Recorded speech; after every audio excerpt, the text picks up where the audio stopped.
Hey everyone, if you like the Roast West Coast Coffee podcast, you might also appreciate the I Like Beer the podcast. Listening to these guys is like being a fly on the wall of the pub with a few of your favorite mates having a pint. These professional beer appreciators have plenty of stories to share on everything from the mating habits of penguins to their behind-the-scenes brewery experiences. Check out the I Like Beer the podcast wherever you are listening to this show about coffee, or head to ilikebeerthepodcast.com.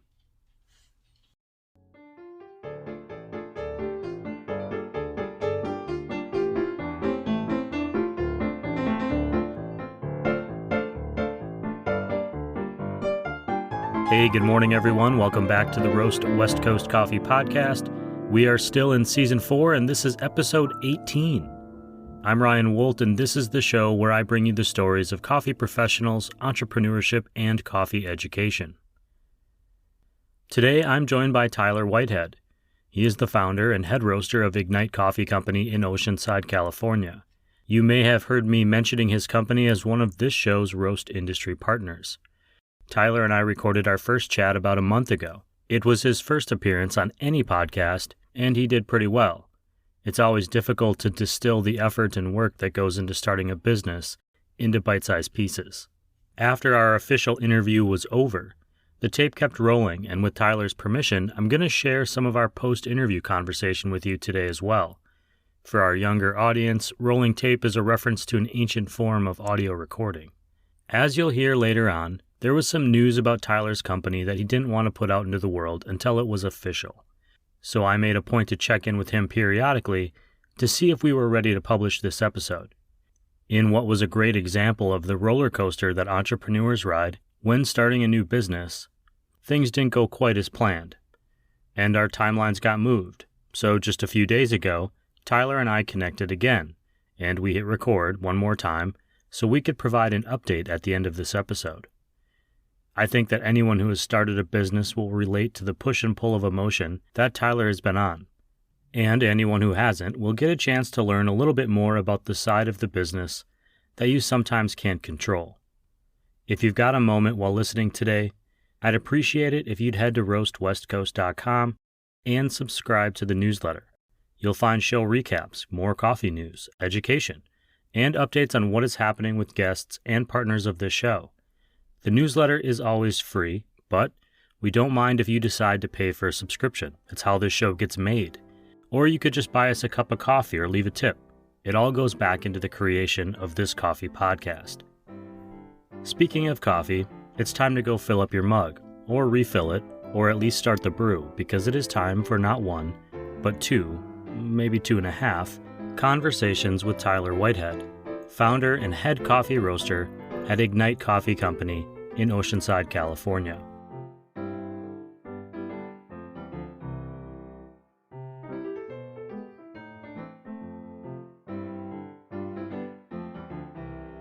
Welcome to the Roast West Coast Coffee Podcast, Tyler.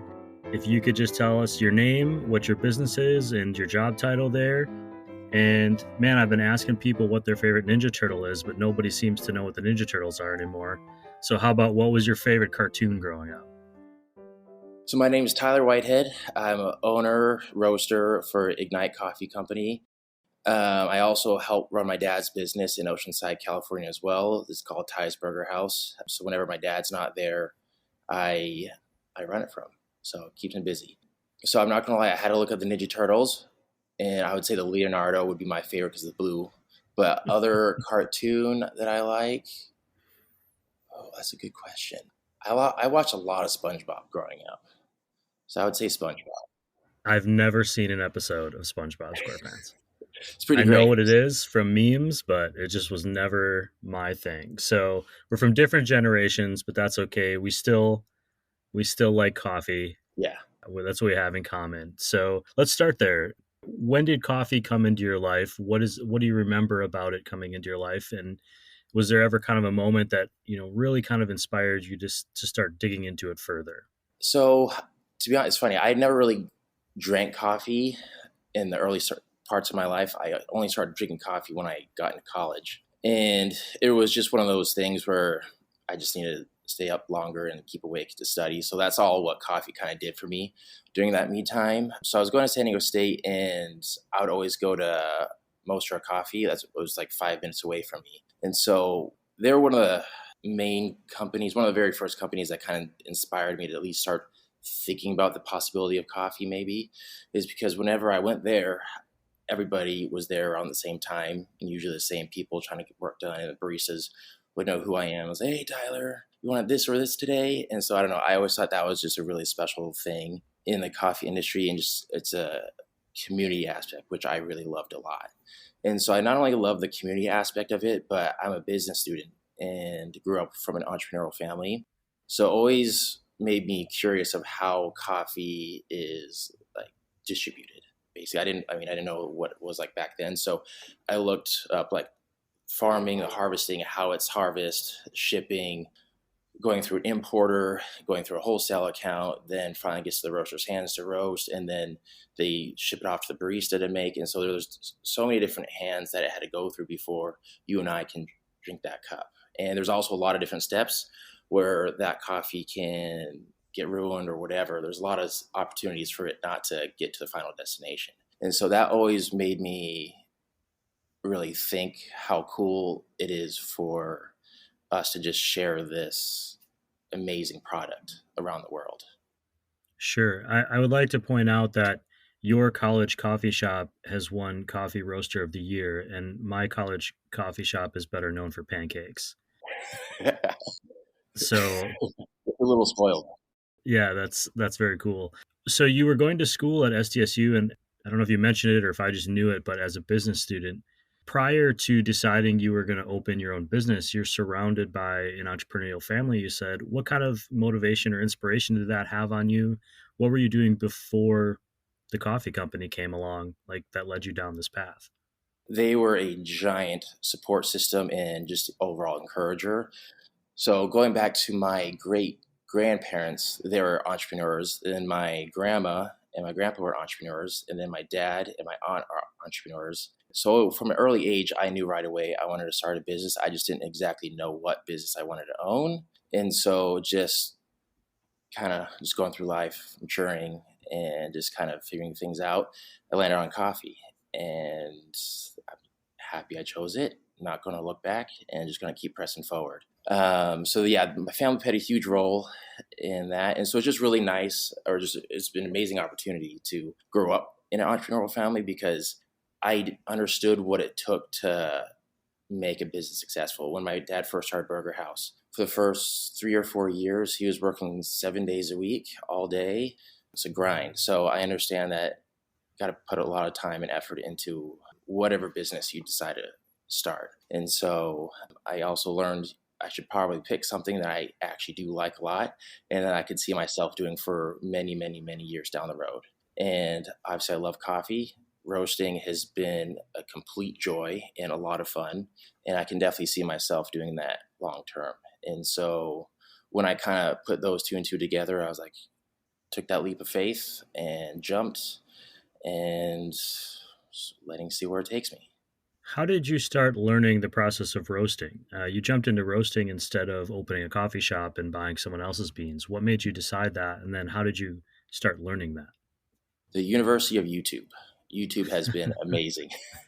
Mill City has a bunch of great resources on YouTube that are totally free. And I just started watching those videos. I'm like, oh my gosh, this is so cool. This is for free. And so I ended up buying a Mill City just because they have so many great resources. And so when I finally got my roaster, I would have YouTube right next door, sitting next to me. And while I'm roasting, I'm watching YouTube. And for the first 6 or 7 months of after getting the roaster, I just roasted. Like I just gave out free coffee. I just roasted for fun. And so it was a great learning experience. Was that part of your business or part of your learning? Because I'm thinking about it like I'm giving away free coffee and I'm going to deduct it on my taxes. But I'm wondering if for you at that point you'd already passed that point where you knew coffee was the thing you were going to go to. Yeah, I definitely do. I was going to do coffee roasting business, but I just wanted to make sure I'm going to put out a good product before I launch. And so I wanted to make sure I got everything dialed. But looking back now, it definitely improved a lot since then and probably shouldn't have launched, but it is what it is. But still a learning experience. And so, yeah, I just had 6 to 7 months. I told myself I'm not going to sell a single bean. I'm just going to give it out to friends and just taste it myself. And once I feel comfortable of launching something, that's when I decided to launch. Sure, that was spoken like a true entrepreneur where you look back and think it wasn't good enough. Yeah. Oh, and I always think that you always got to improve. Got to be 1% better every day. Earlier, you mentioned that you had, besides your dad and the burger house, other family that I'm just wondering if they were all in hospitality or you had seen people working in other industries. Because hospitality is unique in Yeah. the type of demands. So my great grandfather, before he passed away, they moved to Mexico to start a porta potty company in Mexico and got contracted through the Olympics. Then he also had an oil company there as well. And then my grandma, at the same time, started a baby clothing line and moved back to the States. But so they came from more of a retail background in that sense. And my dad had zero experience in a restaurant. He might have worked McDonald's in high school, but that was the extent of that. And decided, well, take a shot at this burger thing, see if it works out. And 12 years later, I would say it's been working out pretty well. So once you decide to open the coffee roasting company and you've been working on your beans, and I'm assuming you're thinking about this the whole time, kind of the first big thing that people do is name their business or start making a list of names. So I'm wondering about your company, which is Ignite Coffee Company. IgniteCoffeeCompany.com is where people can find it. Where did the name come from? What inspired it? What does it mean to you? That is a great question. Slightly embarrassing answer. But I Perfect. was incredibly bad at figuring out names for different things. And I'll get to this later, but even for my blend, it took me a long time to figure out my blend name. So I just had a list on my phone of different names I could possibly use. And so nothing was sticking. It just wasn't quite there yet.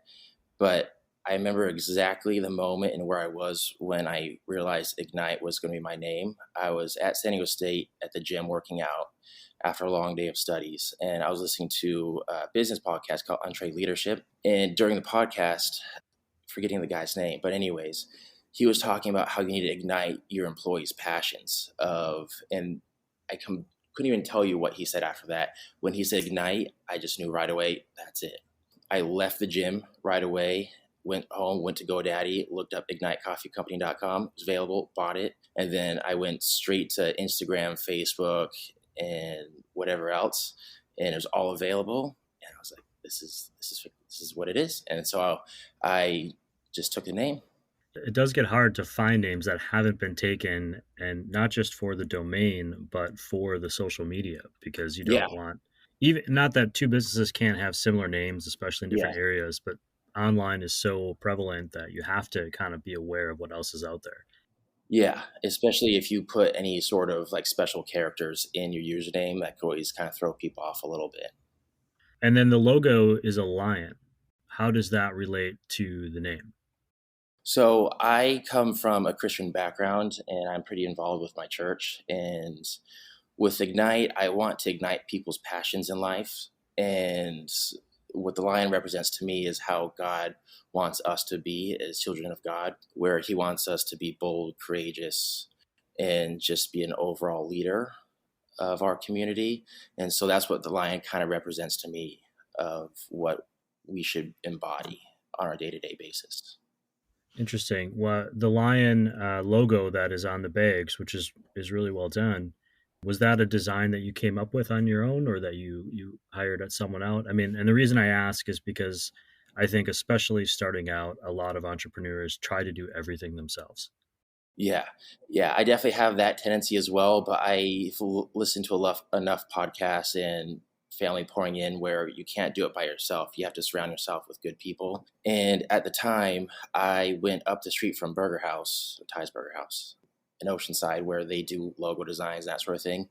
Initially, I went there and they gave me a good framework. And then when I moved down to San Diego State, my roommate is a world class graphic artist. And he was like, let me just mess around with it. If you don't like it, don't use it. But if you like it, I'll send you the files. And he's what he made it in today, and I couldn't thank him enough. He's just a master of what he does. Let's talk a little bit more about starting the business. Are you graduated from San Diego State, or are you still in school? Yeah, no, I graduated in 2020. So my last half a semester at San Diego State was when COVID shut this entire world down. Went online and then graduated that following May. So it's been out for a little while, but I had to put Ignite on the back burner for a little bit because of COVID, and I helped my dad just run the restaurant while we were trying to maneuver through COVID. And we only had my dad, myself, and then two cooks for the whole time. So I just had to put Ignite on the back burner for a little bit time until we kind of got our feet under ourselves during the pandemic. And then I ironically reignited Ignite. That's part of that being part of a family business is Yeah, stepping in when people need you. totally. I have a very clear recollection of being about 14 and quitting on a Friday night in my family restaurant, and my dad coming home and asking what I was doing, playing video games. And I said, I quit. I don't want to do this. I don't want to come back to the restaurant. And he just kind of didn't get mad at all. He just kind of looked at me and he said, "Okay, that's fine." He goes, "But now you work for free because you're family." He goes, "You can quit your job, but now you're just helping your dad Yeah, because we need you'll you at the always be tied restaurant." no matter what. So that was roughly 1993. So I think things have changed a bit. I hope, but maybe not. Even before my dad opened the restaurant, my grandma had a clothing store here at the same establishment. And oh gosh, I was maybe like 12, 13, and I was still working. And I was working, I was pushing little buttons on the cash register. So it's always funny when you have family working with each other. You get started young. It's a good. You probably learn things that you shouldn't learn early, but you see that foundation of what it takes to work hard.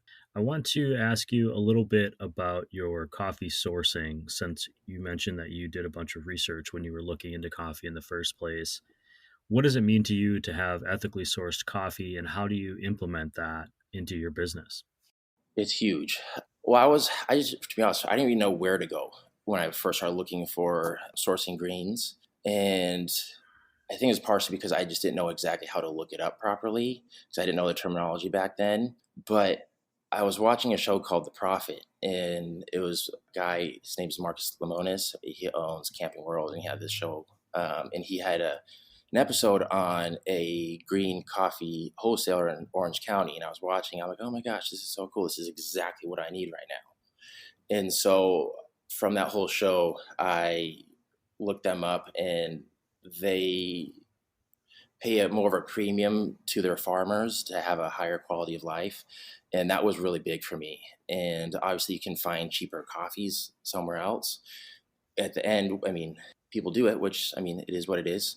But I wanted to make sure that where I'm buying my coffee from was they're getting a good end of the deal as well. I don't want to cut them part of the deal where I'm making more money on my end. I want to make sure that they have a good quality of life and they're able to support their family because they have to support their family as well. And so I just want to make sure that I found a place that had the same vision as me. Have you had the opportunity to do any traveling to places where they make coffee? Not yet, but I would love to. COVID definitely slowed things down in that sense, but I'm getting married in about a year and a half, and I half jokingly told to my fiance, "Hey, let's go to Costa Rica for our honeymoon so I can go to coffee farms." And she was like, "Oh my gosh, I would love that." And so we might go to Costa Rica for our honeymoon so I can go to coffee farms, not only for coffee farms, but for the honeymoon as well. So it might be my first pet origin trip for my honeymoon. Hey, you gotta combine those things. Yeah, You when you own the efficiency. business, it's your whole life. Everyone's involved, so that's Yeah, something actually that hasn't come up a lot on the show. But being an entrepreneur or starting your own business is something that you make a choice for, not just yourself, but for whoever is part of your life, yeah, because you will have days or nights or weekends or moments that are impacted by that. That's true of any job, but maybe less so a 9 to 5. Excuse me, yeah. less so a 9 to 5. You mentioned earlier your kind of your coffee blend, which you did send to me, which I really appreciate, called Nifty 50. I also tried your Sumatra, and I sent you a message afterwards. And this is just me being an ass and arrogant, but like I was like, okay, new roaster, who knows if it'll be good or not. But at the end of the day, I had like 8 different companies to sample on my counter, and I sent you a message saying that day, like, this is my favorite of the batch, like of all the ones that I'm trying today. I was really impressed. I appreciate that. Yeah, you're welcome.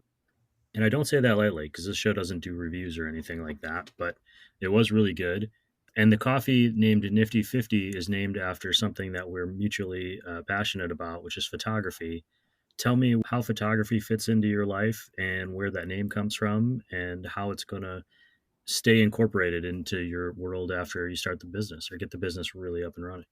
Totally. So photography has been in my life for the past 13, 14 years. My very first shoot that I did was on film, taking photos of my friends surfing in Solana Beach. And ever since then, it's just been uphill from there. And when I first started doing photography, I started shooting for surfing companies, and that's where I met my mentor, and still is to this day. And he just showed me the ropes. I took one photography class in school, and that was it. But my mentor taught me everything else that I know about photography. And it's just been such a cool avenue to just not only express myself, but just to capture, going back to my Christian roots, but just God's creation. And like, I love going to Yosemite and Joshua Tree and just being able to capture those magnificent places, just like places that just doesn't even make sense that is there. And so that's been a really cool opportunity, and just being able to take photos of really special moments that we can relive later. With that, going with my coffee company, it just, selfishly, I'm glad I'm in photography because it's going to save me a lot of money in the long run. Because if I had to hire out friends taking photos for all my posts, it would be very expensive. So I'm incredibly grateful that I have photography in my back pocket that I can utilize.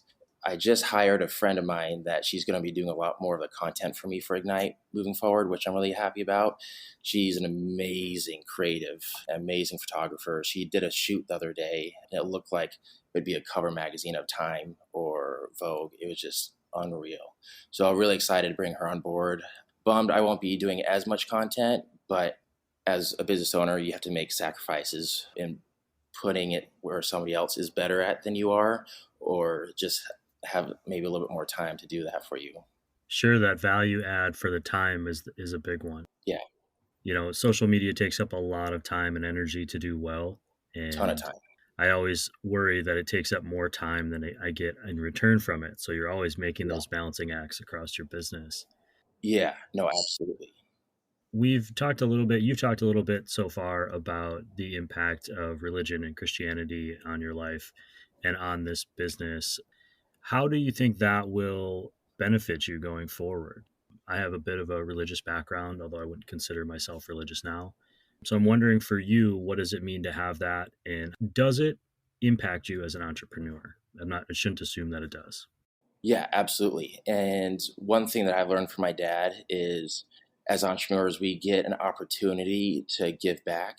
And my dad gives back to his church a lot. And there's a church right around the street, or right around the corner from Burger House. And they do a monthly men's breakfast the first Saturday of every month, I believe. And so, like, stuff like that is just a really cool opportunity to have, where you can either donate your time, space, or just financials to give back to the church. And so that's one thing that I'm really excited about, is to not only give back to my church, but to give back to the community of Oceanside, because Oceanside just, I'm in love with. And it's just a great community to be a part of. So it's just a great opportunity to just kind of meet people where they are and just help where you can. Sure. Oceanside is your home. I believe there is a potential cafe in the works for you. Yes. Will that be in Oceanside? And what are the plans that you can share right now? Yeah, so it's my business took a complete 180 in the last 2.5 weeks. Originally, I was going down the wholesale route, where I was looking at a warehouse between Oceanside, Escondido, to set up my roaster, set up my production area, and just roast for coffee shops and different wholesale accounts. And that was the plan. And kind of going back to what it takes to be an entrepreneur, and especially getting married and having a family. At first, I didn't want to open a shop because of the time that it requires from people. Because with hospitality, with any hospitality, it requires 7 days a week for the most part and takes a large portion of your life. And so I knew that was a struggle that I didn't really want to do, but I didn't totally close the door on it because I just never think it's a good idea to be super close minded on anything in life. And so I always kind of kept that door a little cracked for the possibility. So that being said, about a week and a half ago, I dropped off coffee to one of my wholesale accounts. I was a pastor of another local church, actually. And we just kind of sat down and he talked to me what my vision is for Ignite and what I want to be doing in the next 5 years and that sort of thing, which I do appreciate a lot. And one thing kind of led to another in that conversation. I went back to my dad saying that he's like, maybe just think about opening a shop in Oceanside. And there's a spot that recently closed maybe about a month or so ago. And my dad went up there, called the number. And about a week later, the property manager called, said, this is your spot. And super exciting. The more and more I sit on the idea, the more excited I get about it and the different ideas that I have for it. And kind of going back to the community aspect, because I want to incorporate Oceanside as much as I can within my shop. And so with a wholesale business, you couldn't totally do that. You could still possibly do it, but just be a little more challenging to do. But with a shop, you have a lot more opportunities to be able to cater towards the community and having like special events, fundraisers, and all that sort of thing. So, and also it's not exactly cheap living here for like for like a 1 bedroom apartment in Oceanside is like $2,000. It's just a wall away from being a studio. And obviously I want to have kids with my future wife. And so that's going to be expensive as well. So I just wanted to make sure that we never have to totally stress about affording things like either like last minute things popping up where we need to pay for something for kids.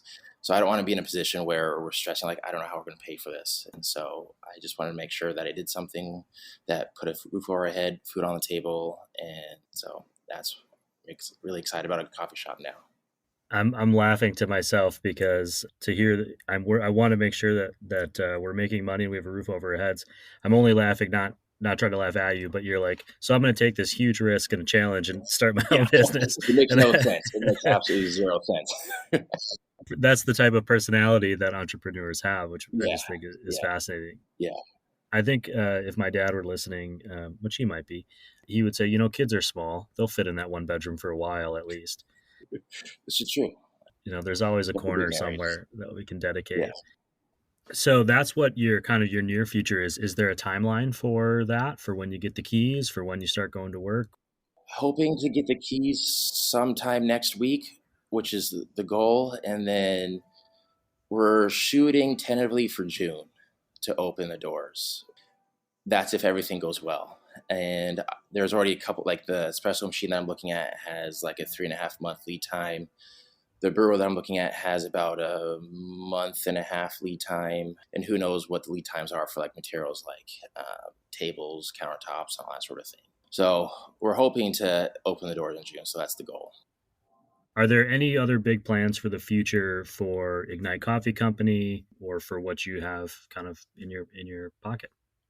Yeah. So depending how this first coffee shop goes, I'd love to open more. But if this one's enough where I don't feel like opening another one, then that's what it'll be. But opening a second location would be pretty cool. Maybe to incorporate like a drive-through sit-in type of shop would be really neat. Yeah, I mean, that's kind of all it is for right now, at least. I'm just trying to open the coffee shop as quickly as we can. Still trying to get wholesale accounts as well, because I'm just going to be a 2-in-1 type of place where I'm still going to have wholesale accounts and then my retail aspect in front. So I'll take up a good amount of my time. Let's go back to the coffee just for a minute here. What would you say is kind of your attitude towards roasting coffee, and what is it that you're looking for when you're sourcing those coffees? So as a roaster, I'm always trying to improve. I know I'm still pretty early to the game for coffee roasting. So I'm just trying to educate myself the most when I'm buying greens, what kind of flavors I want to pull out when I'm roasting it. I've been pretty lucky at the coffees that I've bought so far of like everything that I'm kind of looking for in a coffee. You have your coffees that most people can drink, and then I have some coffees that are more floral and notes that people can enjoy. So I kind of want to try and meet most people's needs. Obviously, I won't be able to meet everybody's needs, but I would say most coffee drinkers' needs. My dad, for example, he used to drink Folgers before, and when I started roasting coffee, he was like, I can't drink Folgers anymore. And so he's not like the big, I mean, he's a coffee drinker, but that's about it. And so if I could get somebody like my dad to drink my coffee, then I'm winning. Is there anything we didn't cover today that you want people to know about you, about the company, about what you have planned? I would say maybe just kind of keep your eyes out. Obviously, I'll fully admit that I'm not the greatest at posting on Instagram right now. Just I really try not to use it as an excuse, but I think your last post is of Santa Claus, so yeah, I'd say you're a yeah, little behind. and it's funny. That was my future brother-in-law. He's like 6'5" and 300 something pounds, just a massive human being. He's a strong man, and I bought this super small Santa Claus costume. I'm like fit in it. And so he was a trooper. He took one for the team, which I very much appreciate. So he was a fantastic model and Santa Claus for me. So with my friend coming on board, I'm really hoping to be more active on Instagram, and I'll take full responsibility of me not doing a good job with it. So I definitely need to be better about that. So I kind of just say, just kind of keep your eyes open for launch date. We'll have a soft opening for the shop where people kind of give feedback of what I can improve or kind of keep going along the same lines with. And then once we kind of get that squared away, we'll have an actual launch of the actual coffee shop. Very cool. Until then, if you're out and about in Oceanside or elsewhere getting a coffee, what is it that you like to drink? I love Steady State. Steady State's my favorite coffee shop. Their cold brew and drip are amazing. But not only them, but whenever I else go somewhere, another coffee shop that I want to try and go to, and drip or cold brew is just the way to go. So I'll finish by just saying, I really appreciate that you came and spent some time with us. I'm excited to see where you guys go with the new shop, and Yeah, we'll no, make I'm sure we're really excited to directing see. people Yeah. to pay attention. Yeah, no, and again, I appreciate you taking the time out of your day to talk to me. It's very much appreciated. So, it's a lot of fun. You made this super easy, and it's great. And after some logistical talk about the podcast being released, our conversation picked up again after the official interview was over, with Tyler being charmingly humble about his own coffee skills, while uplifting other roasters as he talked about the aspirational aspect of being inspired by other coffee entrepreneurs before getting into the community impact that he hopes his coffee company can create. Besides Mostra, Black Rifle Coffee Company was a big part of pushing me to start, but it kind of transitioned throughout the time of like different roasters. And currently in the stage of my career, I guess you could say, Steady State is my absolute dream. I would love to, even if I could be like a quarter of what Steady State is, I'd be so ecstatic. I'm part of their coffee club, and I look forward to getting coffee every third Friday of the month. Is they just know exactly what they're doing, and they just nail it every single time. And one thing that I appreciate, my coffee palate isn't the greatest by any means, and I'll be upfront with it. I'm trying to get better about it. I cup weekly, and for somebody like me, I can still pull their coffee notes out of their coffees. And for somebody like me that can pull out notes still, is just unbelievable. And I just strive to be like that, or at least strive to be a little bit about from them. So they're a huge inspiration. Elliot's great. He lives right by me. And so he comes from a hospitality background as well, obviously. And so just a great dude to be around, incredibly knowledgeable. And he owns California Collective in San Marcos, where I roast. And that was one of the main things I love about roasting out there is there's so many talented roasters in there, and I can kind of just not only build relationships from with them, but to kind of just pick their brains and just see how they do things and how they got to that certain conclusion versus another way of doing things. And even though I graduated from San Diego State roughly 2 years, almost 2 years ago, my motto in life is just got to be a lifelong student. And when you're just a sitting duck, you're not progressing in life. And I don't mean that to be mean, but at least just my motto of like always trying to be a lifelong student, just be 1% better every day. And a place like Collective allows me to do that, and just being a continual student of the craft of roasting. And so I'm just incredibly grateful that I get to be surrounded by so many amazing roasters. And this is another thing that I absolutely love about the coffee industry is coming from a restaurant background.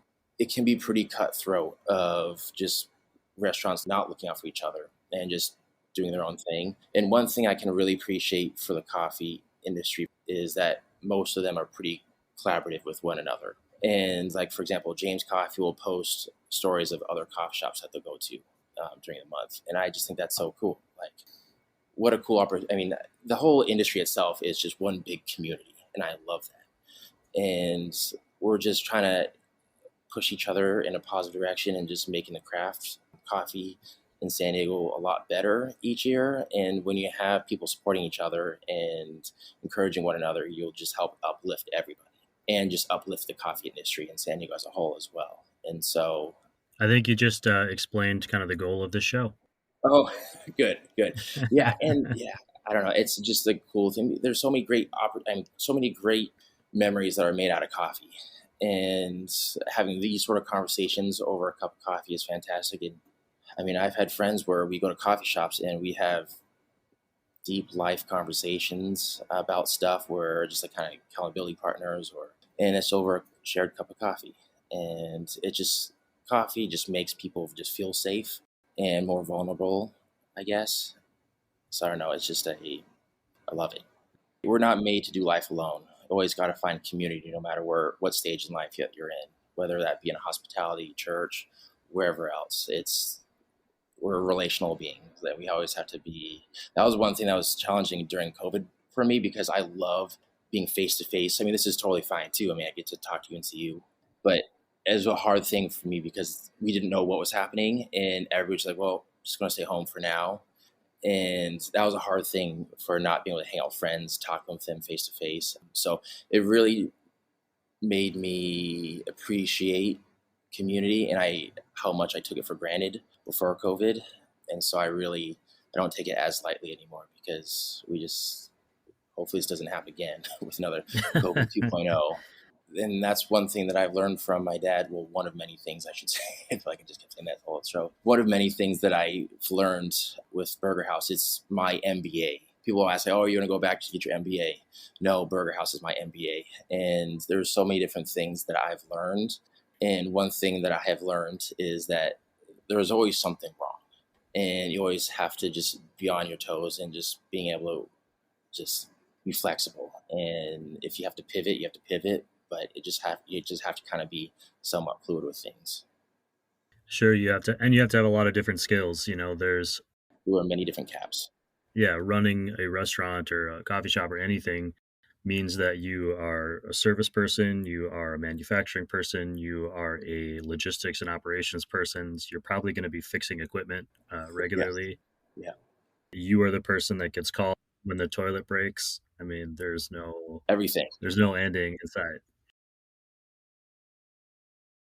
And this is where our conversation turned back to those logistics of releasing the episode. At this moment, Tyler is waiting on the lease agreement so he can sign and get to work in his future cafe space. But as we mentioned, things did not go quite to plan. Tyler and I recently connected again about the journey he's been on since our first conversation. You're back on the Roast West Coast Coffee Podcast. We haven't even aired the interview that we did already. We're touching base again for a very specific reason. Yeah. And the last time that you were here, you were excited about your brand. You're excited about a new brick and mortar location that you were looking at in Oceanside. You had kind of a verbal agreement on the space, and we had decided, let's wait a week or so to make it official before we put this podcast out in the world. Yeah. Life seemed pretty good. Yeah. And then some paperwork came through. The lease terms were not as anticipated. The deal starts to potentially fall apart, and this brick and mortar location that you weren't even originally planning on having, that all of a sudden you had gotten excited about, starts to slip away. Yeah. What is the emotion of that moment, and what was that experience like going through that back and forth? Gosh, it's a great question, and I appreciate you having me come back. It was definitely an up and down experience because going back, I mean, my business did a 180, and I had no idea that I was going to have a coffee shop. But then the more I sat on the idea of having a coffee shop and how it would just help me support my family more, I got more and more excited about it, and then had all these different ideas and visions for the shop and how to incorporate the community with the shop. It got me really, really excited. And each day went by, and my dad was getting more excited. So it was just a really positive time. But then he started sending over the different leases that didn't quite anticipate getting, and we were a little confused and put back on the terms that he sent us.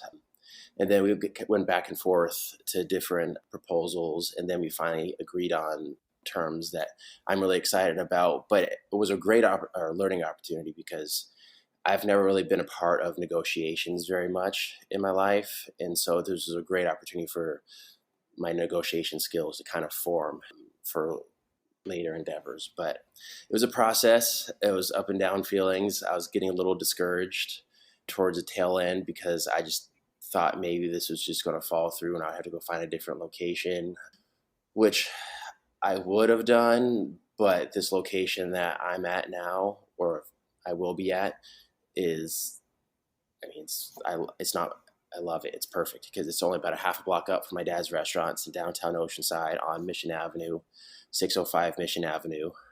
It's, I mean, it couldn't ask for a better spot. During that process, when you're going back and forth, we messaged a little bit and you weren't sure that it was going to work out. Yeah, You just said something I thought was interesting, which was that you would have looked for another spot. yeah, When we first talked, that part of our conversation when we first met was that not having a coffee shop was kind of your original plan to be wholesale and yeah, online and totally. subscriptions and that sort of things. Yep. So even if this fell through, you're saying you would have gone through with this idea of having a shop. You've committed to that idea. Yep, totally. Yeah, I mean, I'm still going to keep the wholesale business on for Ignite. So I'm going to have wholesale business and my retail business under one roof at my shop. But yeah, I would have definitely gone to look. It's funny. I was actually on LoopNet looking for different retail spots in Oceanside, and I did find one that was pretty close to where I'm going to be. I don't know. I mean, I'm pretty sure it's public knowledge, but Handles is coming into Oceanside, and there's a spot right next door to where Handles will be going in that's available for rent. And I called the real estate guy and asked if we could go tour it, but luckily he never called us back. So, and it worked out that he sent us a good lease back, and we signed a dotted line. So it all worked out in the end. I saw a photo of you kind of with your handle on the door to the space or a space, Yeah, but then a picture of you inside or of the inside of your new space, and it's yeah, empty and cleared out and concrete floor, yeah. and just a lot of potential.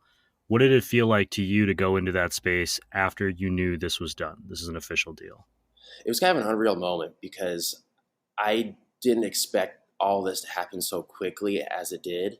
And just being in a space where I know people come in, hang out, drink coffee with their friends is kind of a surreal moment. Something that I'm really looking forward to. Kind of gives me goosebumps just thinking about it. I don't know. I don't think there's any right words to describe the moment because it just was so incredible. So now that you're there, you're working, you're trying to figure this out. What is the timeline? When can people expect the doors at 605 Mission Avenue to open up? We'll keep saying the address for you. Appreciate it.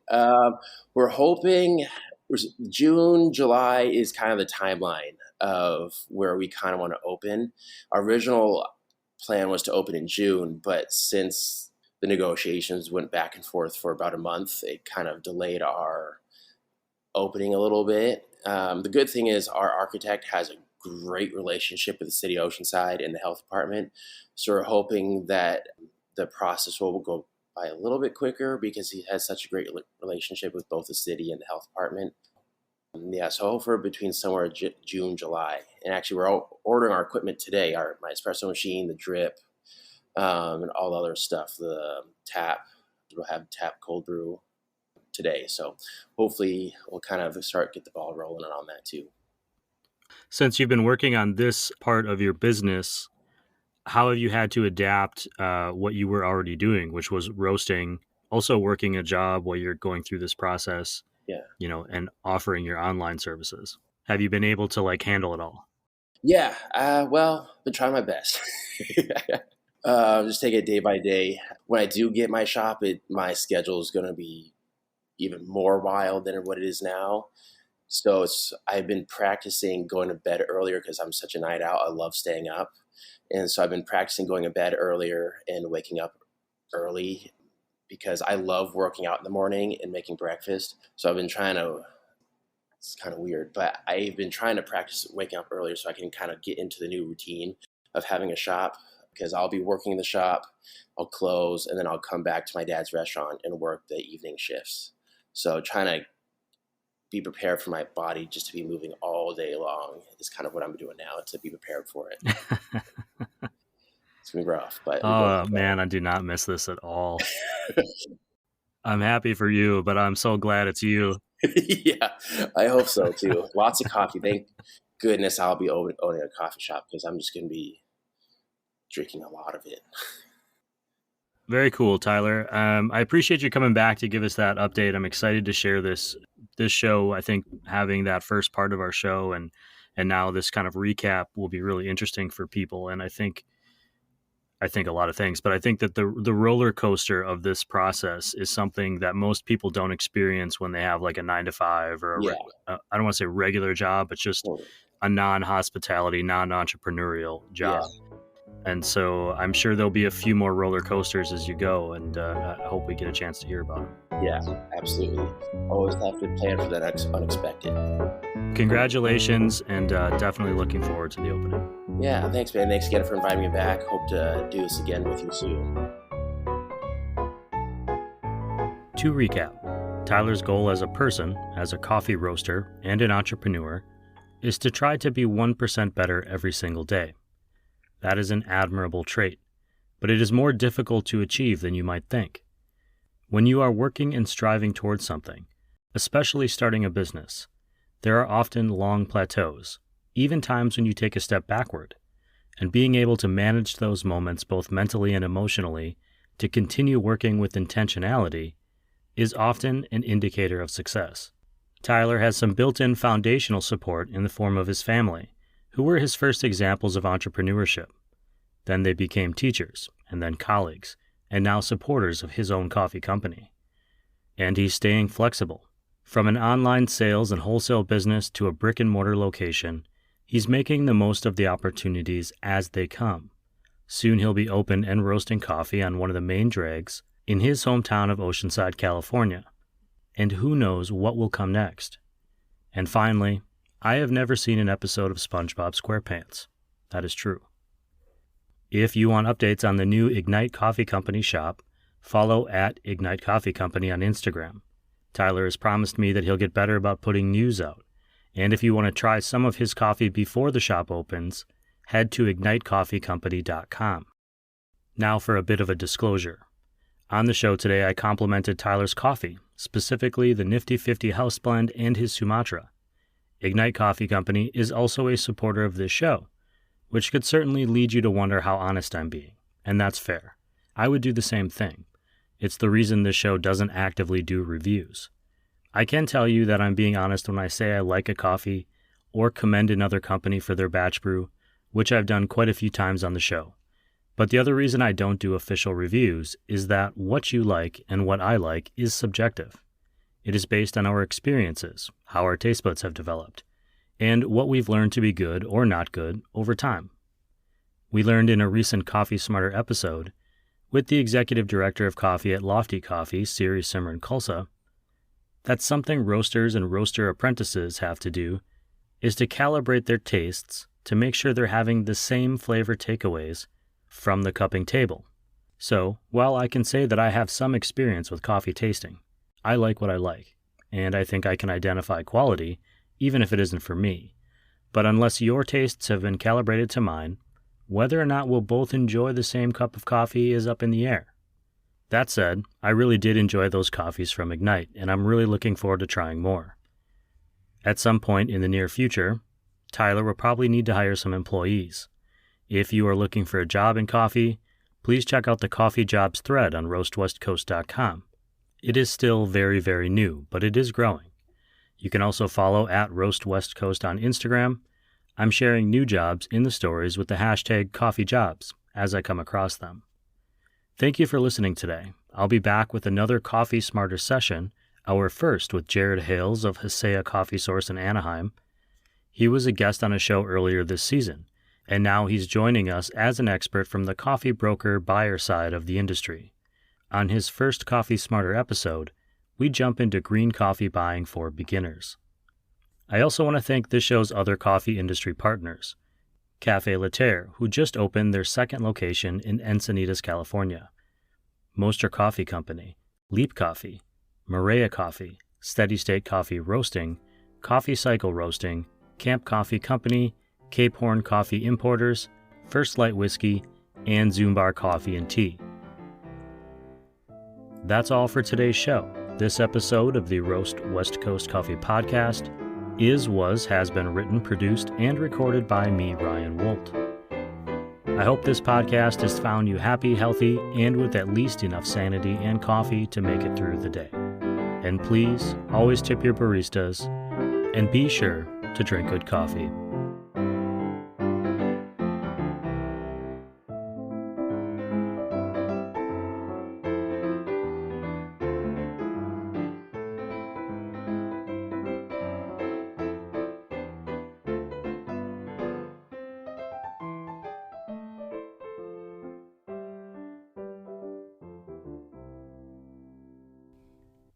Hey there, thank you for listening all the way to the end. You are the best.